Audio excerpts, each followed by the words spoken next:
So it seems as if Valve is working on a portable Switch-like console, a PC console hybrid that you can take on the go. We don't have a lot of details, but what we do have, I'm going to go over today, as well as give you guys my inputs, my thoughts as to where I think Valve is going to take this console. Very exciting news, and if this does come into fruition, especially in the near future, this is great for the gaming industry as a whole. And no, I didn't just want an excuse to use the word whole. Let's get it.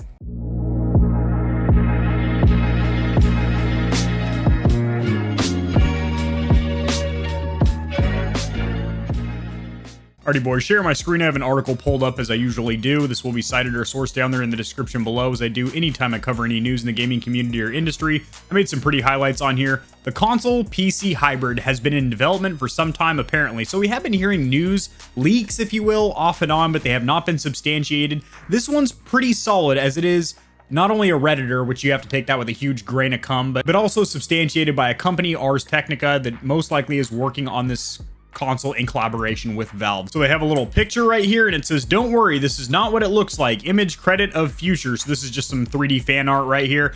But the controller probably will look something similar to that. It might not have a screen or anything like that, but it is going to be very, very similar. The controller is going to be very similar to the Steam controller, and I never tested that on the channel for some god-awful reason. I've tested literally dozens of premium controllers: AIM, Scuff, Battle Beaver, Astro C40, Nacon Revolution, like 6 or 7 Razer controllers, just to name a few. And I never got Valve's controller on the channel, even though I know it's a good controller. So if that's something you guys are interested in seeing me unbox and review that bad boy on PC, just let me know. The console is codenamed SteamPal, but that is likely to change to something more, well, cool before it's unveiled to the public. So obviously the final release name of the console is most likely going to be different than the code name. We saw that with Project Anaconda and Lockhart, which was the Xboxes. Trying to keep all these dev kit nicknames locked away is quite difficult sometimes. But apparently it's been going under a different code name, Neptune, for the past 2 years. So if you've heard, read, or seen any information about Project Neptune, that is also this exact console. Neither Ars Technica nor the Redditor explain what the console might look like, but both have latched onto the idea that it is going to be a portable console similar to the Nintendo Switch and other portable form factor PCs that have appeared as prototypes at CES in the years past. So there have been a ton of these small form factor portable PCs. I think Rich at Review Tech reviewed one recently. Linus has got his hands on one. Jay's 2 Cents got his grubby mitts on him over there on his channel. And these are pretty impressive because basically they do pack in the performance of a mid-range PC and a lot of the functionality. A lot of them run Windows or Linux, so you can do general productivity and browsing on them, into a handheld console that looks and feels generally about the same size and weight of a Switch, which is pretty awesome. Maybe not weight, they're a little more heavy, but about the same size. As for the control scheme, it will apparently use a version of the Steam controller's touchpads, though that could change as it goes through the iteration process. So all this is subject to change. Obviously, this is very early in the development process. There will also be a way to connect the hybrid PC to your monitor via a USB-C connection. So Vice using something like a dock with the Nintendo Switch, it's just going to be a USB-C connection on the top of the portable console. You set the console down on your desk, and then you're able to project that onto a television or a monitor. Now, obviously, we know that the current Nintendo Switch is a 720p LED display, and the Switch 2, Switch Pro, or Super Switch, as it's going by all of those names currently, is also going to be 720p as of now. Every single tidbit of information we have points to it still being in its portable configuration 720p, but an OLED display, so that's going to be a huge upgrade there. And then in its docked configuration, it is going to be able to push 4K 60 with similar performance to a PS4 Pro, which is nothing to scoff at. But I do have a feeling that this is going to be more powerful. Marginally, at least, but maybe substantially. Now, as for the software, chances are good that it will run Valve's open source Linux program. That's a little bit too close to my face. Steam OS, but Ars Technica doesn't rule out the possibility of it running a full-fledged version of Windows. So I kind of hope that it runs Steam OS because it's a little bit lighter of an operating system than Windows 10. Windows 10 is a great operating system, don't get me wrong, it's my operating system of choice.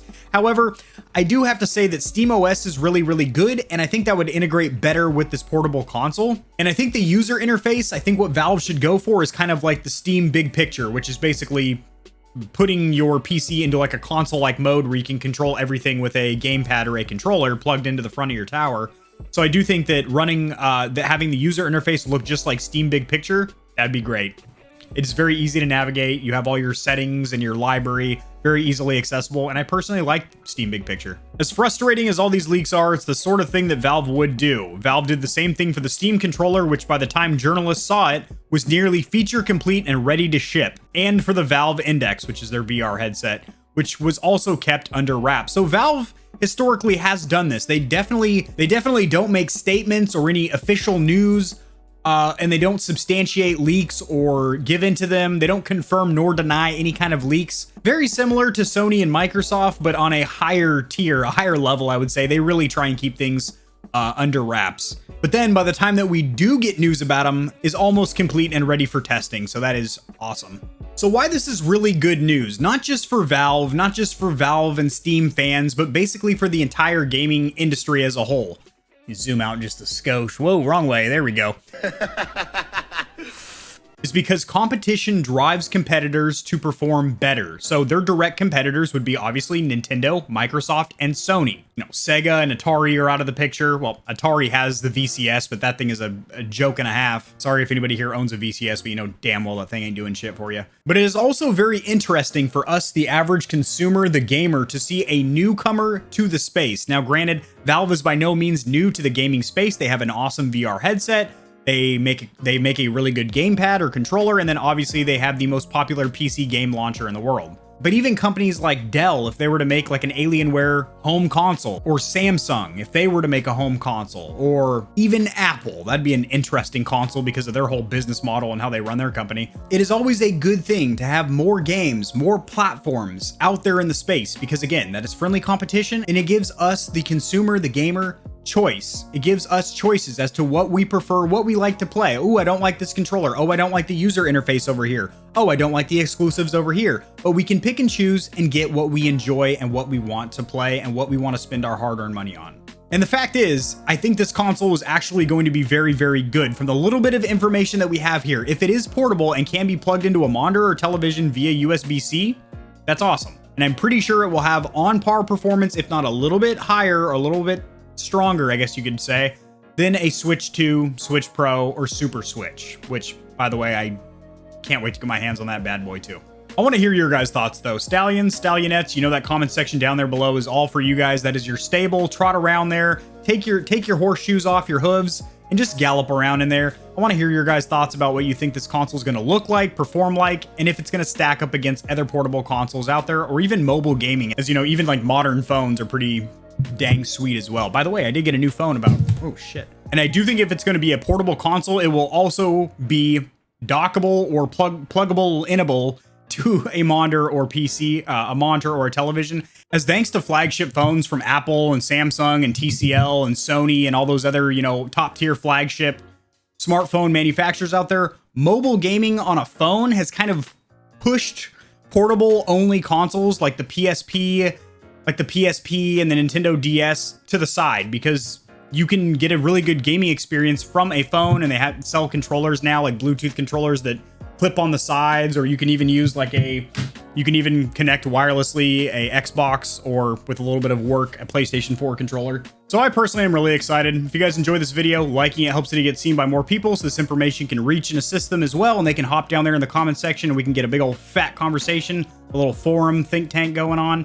Subscribe for more content just like this. I cover a ton of news in the gaming community and industry, as well as tutorials helping you get set up streaming and YouTubing. I'll see you guys in the next video. Peace.